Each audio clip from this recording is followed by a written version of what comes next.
میرے نبی تشریف لے آ رہے ہیں، آپ کو آواز آئی یا رسول اللہ، آپ نے یوں دیکھا کوئی نظر نہیں آیا، پھر آواز آئی یا رسول اللہ،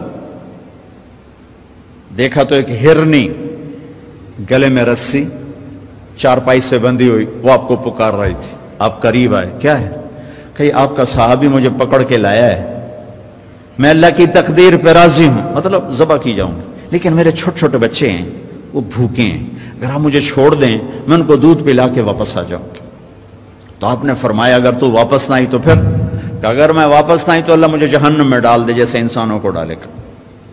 تو آپ نے اس کی رسی کھول دی اور وہیں بیٹھ گیا. اس نے دوڑ لگائی اور پہاڑوں میں غائب ہو گیا.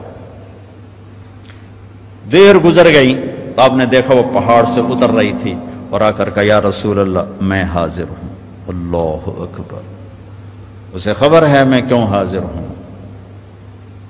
یہ ہمارے فیصل آباد کا بازار والا 10 روپے کے پیچھے وہ جھوٹ بولتا ہے کہ زمین آسمان کانپ اٹھتے ہیں. آپ نے اس کو رسی سے باندھ دیا اور پھر بیٹھ گئے. دیر گزری، وہ صحابی ہے جنہوں نے پکڑا تھا شکار کے لیے، وہ دیکھ کے پریشان ہو گئے، یا رسول اللہ آپ کیسے؟ کہا بھائی میرا ایک کام ہے چھوٹا سا. کہا کیا؟ کہ یہ ہرنی میں ہدیہ مانگتا ہوں آپ سے. کہا یا رسول اللہ ہم تو جان قربان کرنے کے پیچھے پھر رہے ہیں، آپ ہرنی کہتے ہیں؟ کہ بس یہ دے دو، لے لو. تو آپ نے اس کی رسی گردن سے نکالی، کہ الحق باہلک، جا اپنے بچوں کے پاس چلی جا، سچ نجات دیتا ہے، جھوٹ ہلاک کرتا ہے. میرے بچوں ایک ہرنی جتنی سچائی سیکھ لو، اپنی زندگی سے جھوٹ نکالو اگر اللہ کو پسند آنا چاہتے ہو. نہ تہجد پڑھو، نہ اشراق پڑھو، نہ اوابین پڑھو. فرض نماز کا تو معافی کوئی نہیں، اس کی تو معافی کوئی نہیں، سچ بولو. فرض روزے کی معافی کوئی نہیں، مت رکھو تم نفلی روزے، مت کرو تم نفلی حج. فرض حج ہے کرو، فرض زکوٰۃ ہے ادا کرو، فرض نماز ہے نہیں چھوڑ سکتے. سچ نہ چھوڑو، سچائی نہ چھوڑو. جو قوم جھوٹ اور بددیانت کا شکار ہوتی ہے انہیں دنیا کی کوئی طاقت عزت نہیں دے سکتی، چاہے وہ تہجد گزار ہوں اور چاہے وہ دہریے ہوں. اور جو قوم سچ اور امانت پہ کھڑی ہو جاتی ہے انہیں کوئی شے ذلیل نہیں کر سکتی، چاہے وہ ایمان والے ہوں اور چاہے وہ 360 پتھروں کے پجاری ہوں. اپنی زندگی سے جھوٹ نکال دو اللہ کے واسطے. لمبی چوڑی بندگی ہے، میں نے فرض کے لیے تو میرے پاس کوئی چوائس کوئی نہیں کہ چلو اے کر لو تو اے نہ کرو. فرض تو فرض ہے، اس سے تو میں نکل نہیں سکتا، نہ آپ نکل سکتے ہیں. لیکن میرے عزیزو سچے بن جاؤ، سچے بن جاؤ، دیانتدار بن جاؤ، دیانتدار بن جاؤ. جو وقت یونیورسٹی کا ہے اس میں اگر آپ اپنے کام پہ جا رہے ہیں تو یہ آپ بددیانتی ہے. یہ خیانت صرف یہ نہیں کہ تم نے پیسے میں خیانت کی، ٹائم کی خیانت ہے.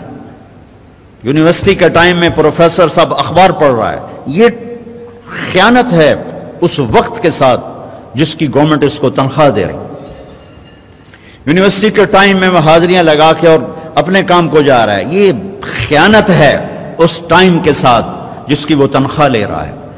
اس کو سرکاری گاڑی ملی ہے، اس کے بچوں کو اسکول چھوڑنے جا رہی ہے، یہ خیانت ہے. بددیانتی اللہ کی نظروں سے گراتی ہے جیسے پتھر اوپر سے نیچے آ کر گرتا ہے، اور دیانت آدمی کو لے جاتی ہے 7 آسمان عرشوں تک پہنچا دیتی ہے. دیانتداری جو ٹائم یونیورسٹی کا مقرر ہے اس سے اگر آپ گھنٹہ لیٹ آ رہے ہو آپ نے 1 گھنٹے کی خیانت کی ہے. خیانت صرف پیسے جوڑ مارنے کو نہیں کہتے. آپ نے بچوں کو پڑھانا ہے، نہیں پڑھایا، تم نے پڑھنا ہے، تم آئے پڑھنے کے لیے، یہاں تم کسی اور کام میں لگے ہو. تم نے ماں باپ سے بھی خیانت کی، اللہ سے بھی خیانت کی، اس یونیورسٹی کے ساتھ خیانت کی. پروفیسر صاحب یونیورسٹی کے ٹائم میں کسی اور کام میں لگا ہوا ہے، یہ خیانت ہے.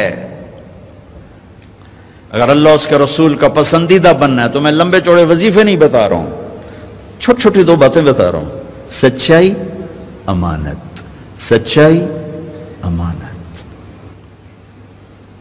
ہمارے ایک بزرگ تھے، وہ ٹیلی فون کے جی ایم ہو کے ریٹائر ہوئے تب، اور تبلیغ کے بھی امیر تھے. جب وہ دفتر میں آتے تھے تو تبلیغ کا ایک بول نہیں بولتے تھے کہ بھائی یہ تنخواہ میں ٹیلی فون کی خدمت کی لیتا ہوں، یہاں کوئی تبلیغ کی بات نہیں ہوگی.